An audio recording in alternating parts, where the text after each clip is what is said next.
Hi, I'm Ann Delisi. And I'm Chef James Regato. And on this episode of Essential Cooking, we talk with Chef Jared Gadbaw about being a chef in New York City, working at a 2-star Michelin restaurant, and coming back to Detroit to open Oak and Reel. All right, so we have Jared Gadbaw, Oak and Reel. Thank you for coming in. Oak and Reel is a wonderful restaurant. I was just there a few days ago, and you opened up at the least convenient time to open a restaurant, and that was what month actually in 2020? That was September of 2020. Yeah. So kind of right smack between the two closures. Barely allowed to serve people by law at the time, and you opened up your restaurant. So was that your most challenging year in your entire storied career?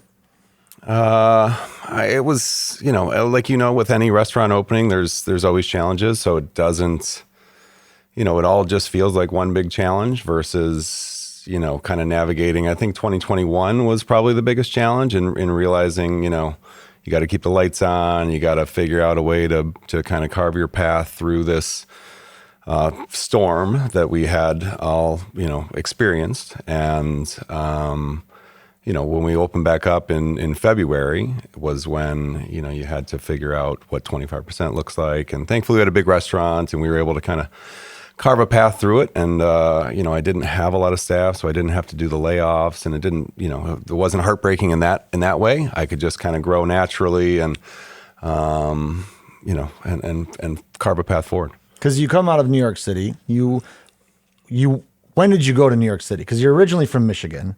When did you move to New York City? I graduated from Michigan State in 2001 and moved to New York in December of 2002. I went there to go to culinary school. I went to the French Culinary Institute, and I thought I'd be there a couple of years. I'd move back and I'd, open a restaurant and have great success. And, I quickly realized that it takes a lot longer to learn how to cook and, or to do anything well. And then I started, having all these opportunities. I met a guy named Michael White, and it kind of changed my life. We opened a restaurant together that kind of changed my trajectory forever. Because that's Maria. It's and you think you guys earned 2 Michelin stars while you were there, correct? Correct. And Maria's a beautiful restaurant, sits right on Central Park there. And how long were you actually at Maria? I was the opening chef in 2009. We opened, and was there until we moved home in 2018. That's a long time. Mm-hmm. Yep. So, in the first year we earned 1 Michelin star in November of that first year. And then the second year we earned our second Michelin star, and we kept them the entire time I was there. Can you talk about how things change once you get that star? I mean, for me, it wasn't the expectation, even here where I don't have any Michelin stars, is always the same. You want perfection.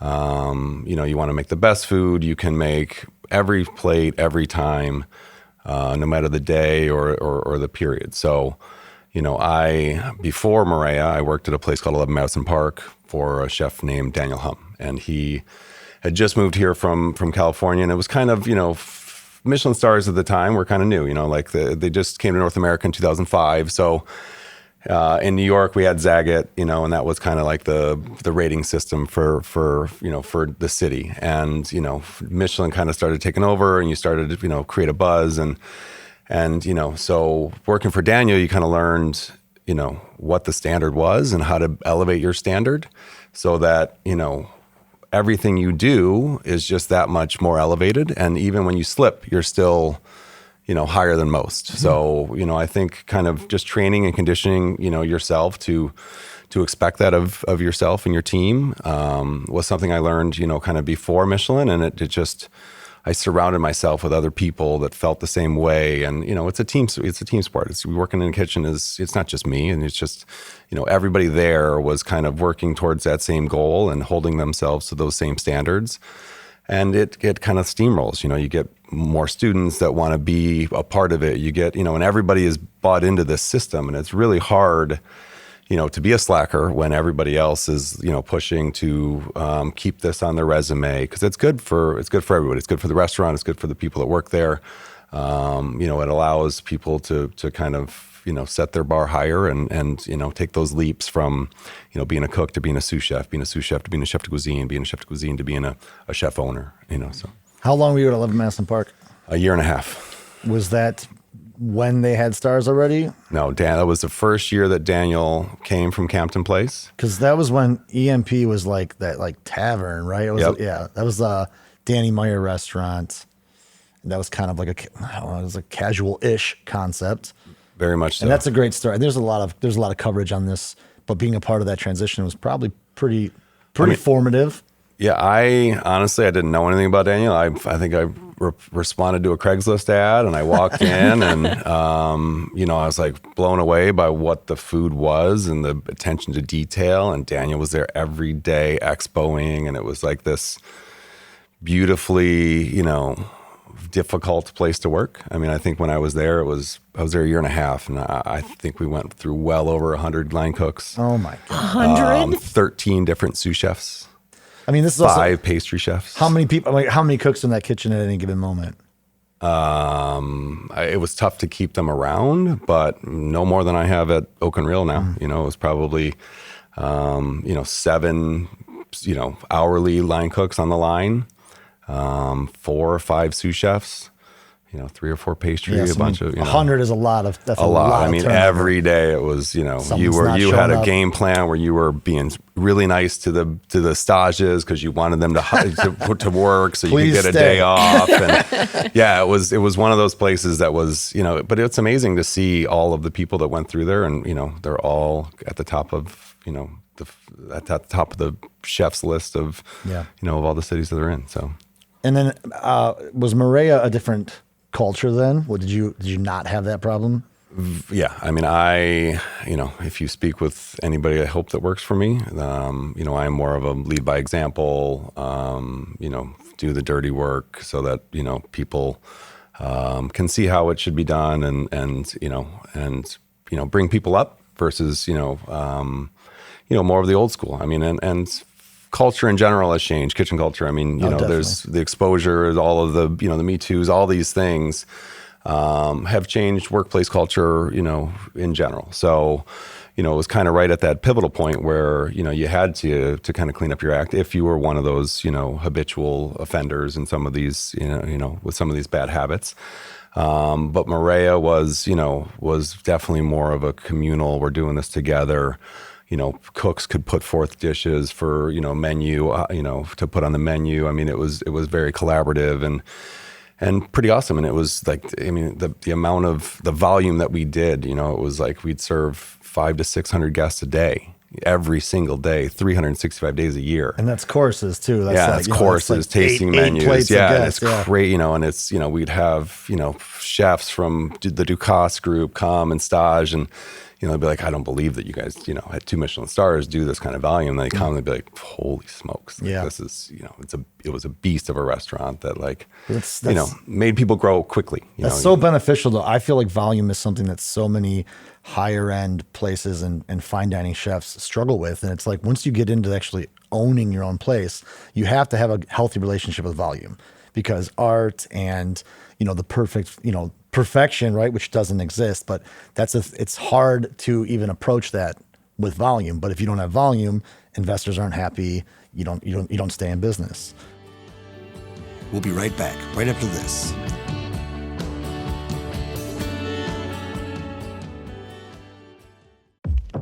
Black perspectives haven't always been centered in the telling of America's story. Now, we're taking center stage. Introducing NPR's Black Stories, Black Truths, a collection of Black-led stories from NPR's podcasts. Search NPR Black Stories, Black Truths wherever you get your podcasts.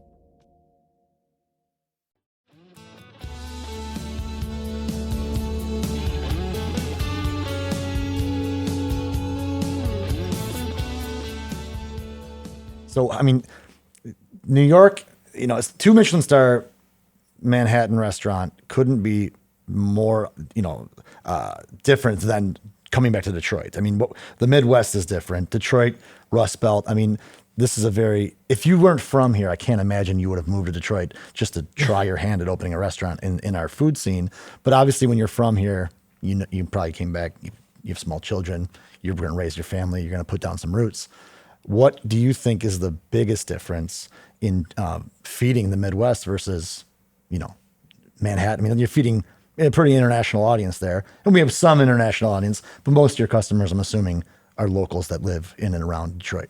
Certainly. Yeah. The difference is that most people around here could care less about my Michelin stars or what I've done in the past, and so it's kind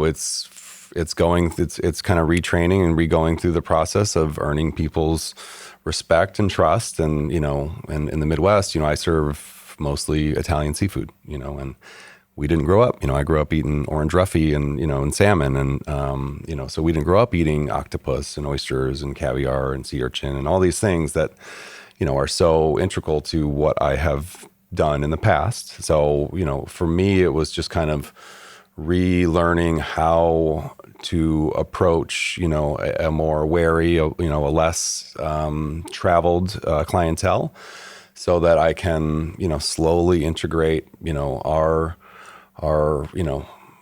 goals into a harmonious, relationship between us and our clients. And that takes, time. It takes earning trust. It takes, press. It takes people saying that, this is a place to eat. It takes reviews. It takes all of these things, to earn people's trust and to get people to come and check you out. It's not enough anymore just to be a good chef, to have a good resume. You have to have, good media. You have to have a good social, there's so many more layers to it. So I think, for me, the biggest difference is, I'm a chef owner now. I've got, the weight of financing and all those, burdens to bear, as I figure out how to, operate in this, with this different palate and these different sets of expectations. The most important question, New York pizza or Detroit style pizza? The people want to know, because I'm sure you spent a lot of time in New York. I'm more of a Neapolitan style pizza. Okay. Yeah. I'm just kidding. I'm gonna thread the needle. I love, here. honestly, Yeah. I love all pizza. Yeah. There's no wrong answer. What is your favorite slice in New York? What's the best slice? I think Lucali probably has the best pizza in New York from when I was there. Sure. It's in Brooklyn. Oh, I know. I'm very familiar with Lucali. I think I'm a Luigi's Park Slope guy. All right. I like what they do there. But all right, real quick, what's your favorite Detroit style pizza? When I moved back, we went with the old classic. We go to Buddy's, every Friday, and we live in Farmington Hills, so we take the kids every. You had to get there at 5:00 right on the dot. Yeah. Otherwise, you wait, for the second seating. Is that Northwestern Highway? Yeah. So we'd go there, and every Friday night, and the family and kids still get it every day, or every Friday. That's pretty great. One final question. Can you talk about the Upright? The Upright is a cocktail bar, a speakeasy-like cocktail bar located in the lower level at Oak and Reel. When I moved here, I never said, hey, what, I really want a bar beyond the bar that serves the restaurant. But the space that Oak and Reel is in ended up being a much larger footprint than we really were looking for. And, in my head, I was like, all right, what could we turn this essentially large storage space that I had into, down the road, where we could put some money into it. It could be, something that would generate without causing too much trouble. And we had a great team. And so we kind of pushed forward, and we opened a very beautiful little kind of gem of a cocktail bar for the neighborhood. And it's a space that can function as a lot of different spaces. It can be a private event space for people to have birthday parties. It can be somewhere where other events to have a cocktail hour reception, and then come over and have dinner, and then it functions as a traditional cocktail bar Friday and Saturday night from 6:00 until midnight. That's pretty cool to have that extra space there. Mm-hmm. Well, I have one last question. What food do you miss the most in New York City that obviously you can't get here? What do you crave? What do you find yourself middle of the night, cold sweat, thinking about? The food that I crave most is generally Asian food. So Vietnamese, Chinese, Japanese, Korean. I think that I have located enough of those places to kind of scratch those itches, you know, for the most part. But like a good Korean barbecue, you know, like an OG Korean barbecue where they're dragging around buckets of hot coals behind you, you know, seemed, you know, because they're grandfathered in at these, you know, with these rates and then otherwise, you know, overly, you know, restrictive and, you know, I'm sure OSHA doesn't like having, and the fire department doesn't like having, you know, people running around a packed dining room with a bucket full of hot coals. I love it though. So I think, you know, I generally crave, you know, good Chinese food, good dim sum, you know, good Korean barbecue, Vietnamese, but there's a lot of great options here in Michigan. No, as it's well. true. I think, you know, I crave like the Peking duck houses. Like I mean, obviously, you know, Honghua, there's a few places that do Peking duck, but I mean, there's nothing like the true hot, that's like the whole restaurant's just dedicated to it. So when I go to New York, I'm like rushing to get Peking duck. Yeah. But well, thank you so much for coming in. Obviously, you know, Oak and Reel is on Grand Boulevard on the north end, like you said, Milwaukee Junction, and you got kind of, I'm not gonna say funky, but I get confused sometimes because you're closed on Tuesdays and Wednesdays, right? Yep. So you're Thursday through Monday. Yep. Which is great because Monday can be a tough time to find. Sunday and Monday Yeah, are tough. those are tough days. So I'm sure that's intentional. Yep. And but definitely don't. I've tugged on your door on Wednesdays quite a few times, so it's burned in my brain now. But and then Upright is inside of your building in the basement, but that's only open what days? Fridays and Saturdays. Fridays and Saturdays. Well, thank you so much. Thank you Chef so much for Jared. joining us. Thanks for having me.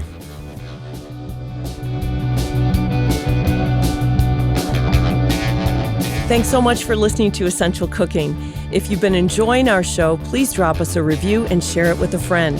This podcast is produced by me, Ann DeLisi, with my co-host, James Regato. This episode was also produced, engineered, and edited by Connor Anderson, with production support from David Lyons, original music by the Mallet Brothers. Essential Cooking is a production of WDET, Detroit's NPR station.